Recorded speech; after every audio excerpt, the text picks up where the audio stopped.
Hi everybody, Jeff Marion here. One of the things I've always prided myself in the years I've been practicing law is my client contact and my client services. When you call me, you're going to get a hold of me. And I return calls, I return emails. I'm very prompt, it's my lifeblood. I do tend to take some of the mass tort cases that are out there, but there's a recent survey about those multi-district litigation or mass tort cases and how people felt about the lawyers representing them. It gives me a lot of pause, and I want to take a break from what I normally do to talk about. This is a series of videos designed to help you understand and navigate personal injury law. I'll cover hot topics and hot lawsuits that are happening, like this video right here. But I also occasionally, like in this video and today, I'm going to be talking about the practice of law and what it's like to be a personal injury lawyer. So if all that interests you, click on the subscribe button. New videos drop usually once a week. And also click on the bell and make sure that you get notification when I do release a new video. I've been practicing law for 25 years. As I said at the beginning, I've represented people injured in falls, in crashes, by unsafe products. And I am all about making sure that my clients are taken care of, that they don't feel like a number, that they don't feel a warehouse, that they can get a hold of me when they need to. I find that a lot of times, a lot of disputes with attorneys, and when I sit down with people who are upset with their previous attorney, is he or she didn't return my calls. I didn't know what was going on.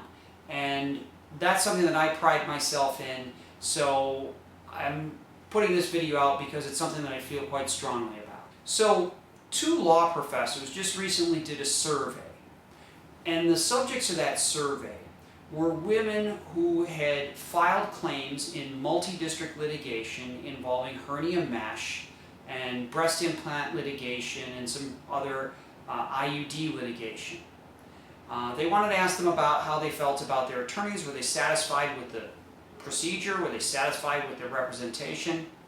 I gotta tell you, the results are not good. 2/3 of those who responded to the survey said that they were somewhat or extremely dissatisfied with their lawyer in the case.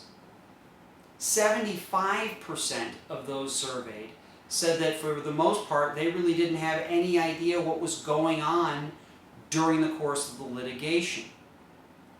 60% said that they felt that their lawyer wasn't acting in their best interest. 60%.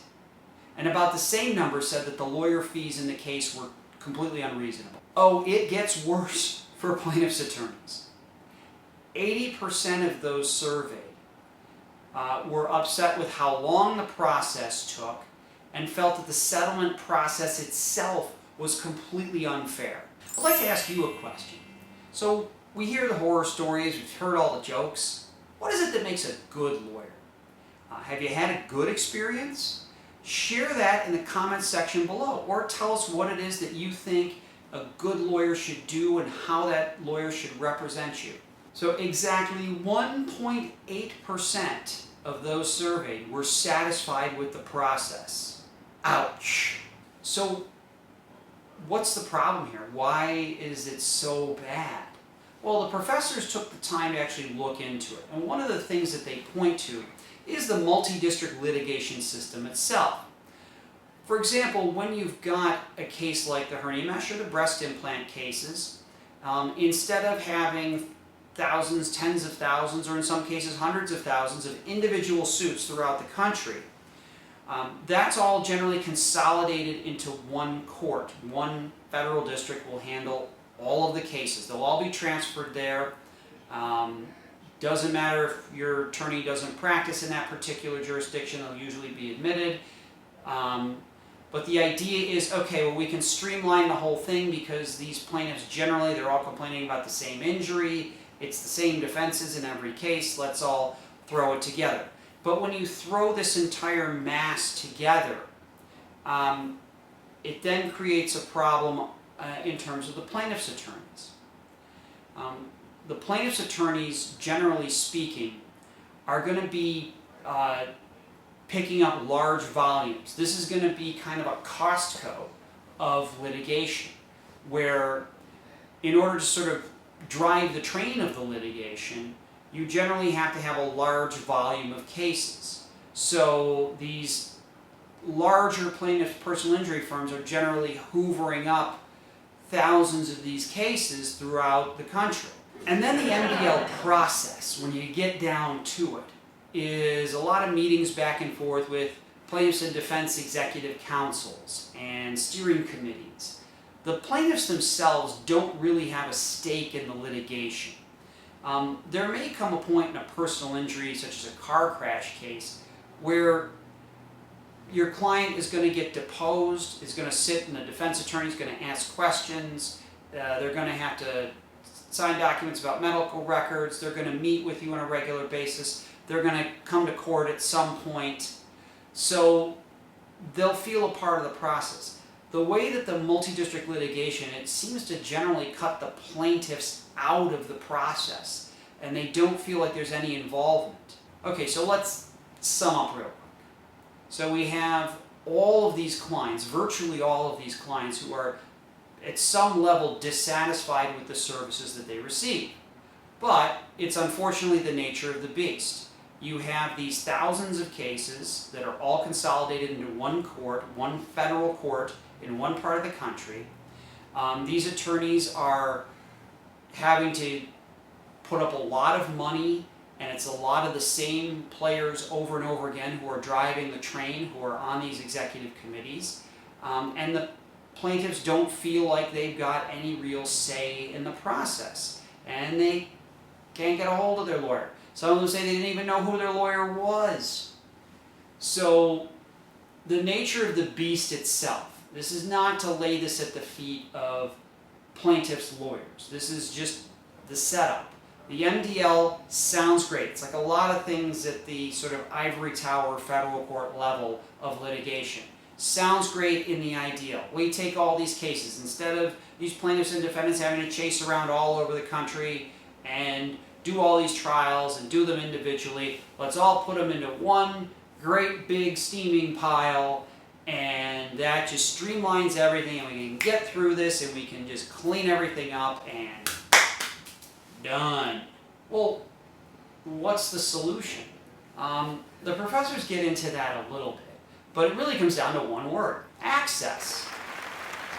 Let plaintiffs, if they want, listen in on the conferences. For example, when I do 3M cases, they regularly have court-scheduled conferences, and I can dial in and I can listen to what's going on, and it's all in open court. It's not stuff that's going on in chambers. This is all in open court. It's on the record. There's an agenda and minutes from some of these conferences. So allowing access, allowing plaintiffs to hear or see this, or to at least be able to dial in and listen, even if they don't understand, and then they can obviously contact their lawyers, and I can sit down and explain it. Here's what all of that was about. Making it part of the process. Now, to be fair, there's a lot of things that, and most lawyers will tell you, it's really not good for the client to see how the sausage is made, as it were. A lot of the conferences in chambers, negotiations back and forth between the attorneys. But that simple allowing, hey, if you want to listen in, feel free. Here's the phone number. Also having accessible websites that update regularly with information, with statuses of the case, with documents or leaving court orders that are posted, that are not just for the attorneys, but some kind of access so that the plaintiffs themselves can feel like they're informed on these cases. That's what's kind of the tension for me. While I have stumbled into doing some of these particular cases, I don't take a big volume of them, but I do enough so that I can make sure that I can handle my clients and that they know they can get a hold of me and that I can communicate with them directly. So I'm wrestling with this, and I am also taking this as a red flag so that I can make sure, and I'm looking at it to say, how can I be better? And how can I improve my own service? Even all these years of practicing law, all these years of dealing with clients, you always have to look to improve. You always have to look to find ways to make yourself better. So while this survey I think is disheartening for most, for me, I'm going to use this to try to figure out how I can be better and how I can perform better service for my clients. If you've been injured in a crash or in a fall or by an unsafe product, please email me at the address below or check out my website, www.jeffmarionlaw.com. You can communicate with me there, and I'll sit down with you for free and look at your case. I want to thank you again for taking time to watch this video. If you enjoyed it, make sure you click on the like button, and also feel free to share it in your social media network. Also subscribe to the channel. I've got new videos that come out usually once a week, and click on that bell, make sure that you get notifications that new videos are coming out. And until next time, we'll see you.